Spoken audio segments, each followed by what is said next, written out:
Halo teman-teman semua, perkenalkan saya Tria Anggun Prastika Sari dengan NIM 220810201200 dari Prodi S1 Manajemen. Video ini dibuat guna memenuhi tugas ujian tengah semester mata kuliah Manajemen Keuangan Lanjutan kelas C. Pada kesempatan kali ini, saya akan membahas mengenai leverage finansial. Di sini terdapat beberapa table of content yang akan saya bahas. Ada beberapa subbab. Yang pertama adalah pengertian financial leverage. Yang kedua, konsep financial leverage. Yang ketiga, tujuan financial leverage. Yang keempat, manfaat financial leverage. Yang kelima, leverage dan resiko keuangan. Dan yang keenam adalah analisis financial leverage. Apa sih financial leverage itu? Jadi, financial leverage adalah penggunaan uang pinjaman atau kita sebut dengan hutang untuk membiayai pembelian aset dengan harapan pendapatan atau capital gain dari aset baru akan melebihi biaya pinjaman. Lalu konsep dari financial leverage. Financial leverage ini timbul karena perusahaan dibelanjai dengan utang yang menimbulkan beban tetap berupa bunga. Ini dikutip dari Imade Sudana. Selanjutnya, apa sih tujuan perusahaan menggunakan rasio leverage?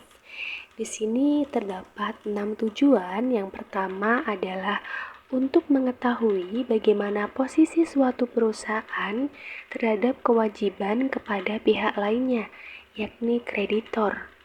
Yang kedua, untuk menilai sejauh mana kemampuan perusahaan dalam memenuhi semua kewajiban yang bersifat tetap.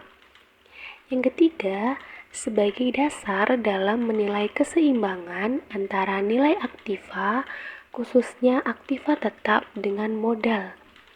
Yang keempat, untuk menilai seberapa tinggi aktiva perusahaan yang dibiayai oleh utang. Yang kelima, untuk menilai seberapa besar pengaruh dari utang perusahaan terhadap pengelolaan aktiva. Dan yang keenam, untuk menilai atau mengukur seberapa bagian dari setiap rupiah modal sendiri yang dijadikan sebagai jaminan utang jangka panjang. Selanjutnya adalah manfaat dari leverage. Yang pertama, untuk membantu perusahaan dalam membuat keputusan pendanaan dan investasi yang terbaik. Lalu, untuk membantu perusahaan dalam menetapkan ambang batas untuk memperluas operasi bisnis.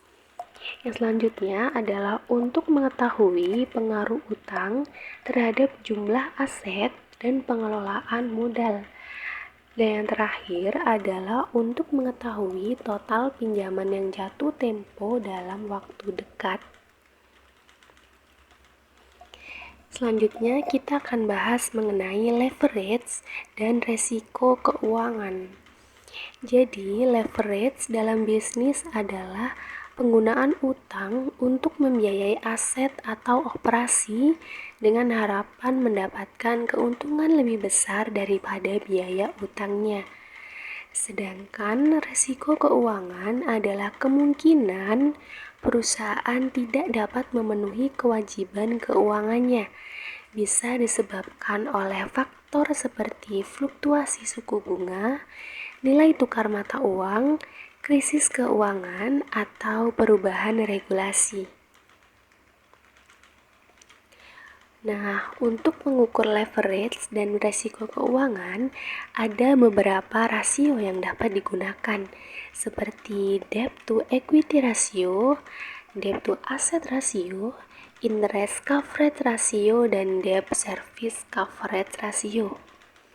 Kita bahas satu-satu, mulai dari yang pertama adalah debt to equity ratio atau biasa disingkat dengan DER, yang rumusnya adalah total utang dibagi dengan total ekuitas. Yang kedua adalah debt to asset ratio atau disingkat dengan DAR, yang rumusnya adalah total utang dibagi dengan total aset. Yang ketiga adalah interest coverage ratio atau disingkat dengan ICR, yang rumusnya adalah EBIT dibagi dengan biaya bunga.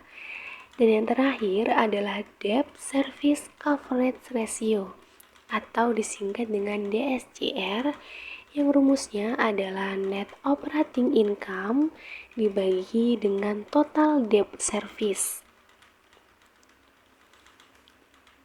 Selanjutnya kita bahas mengenai analisis leverage keuangan. Di sini terdapat Degree of Financial Leverage atau disingkat dengan DFL. DFL ini merupakan persentase change in net income dibagi dengan persentase change in EBIT, sama dengan persentase change in EPS dibagi dengan persentase change in EBIT, dan sama dengan EBIT dibagi dengan EBIT dikurangi dengan interest. Selanjutnya terdapat juga alternatif to financial leverage measure. Debt to capital ratio rumusnya adalah debt dibagi dengan debt ditambah equity. Lalu debt to equity ratio rumusnya adalah debt dibagi dengan equity. Dan yang terakhir adalah debt to asset ratio, rumusnya adalah debt dibagi dengan aset.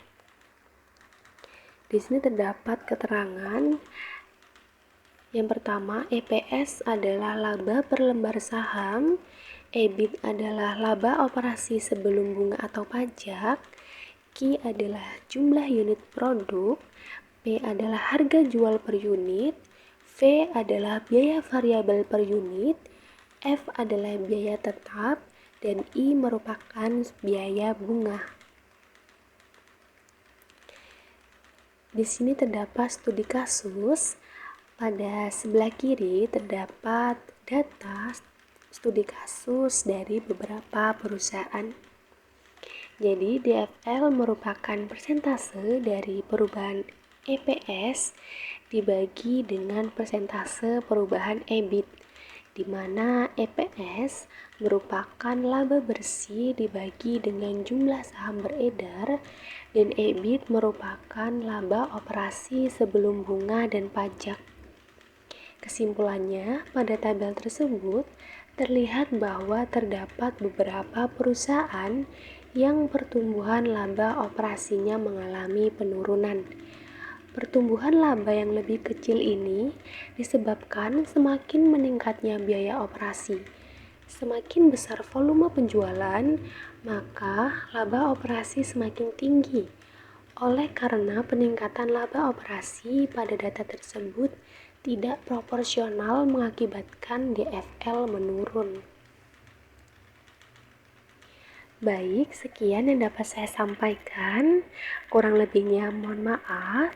Sampai jumpa pada kesempatan berikutnya. Terima kasih. Wassalamualaikum warahmatullahi wabarakatuh.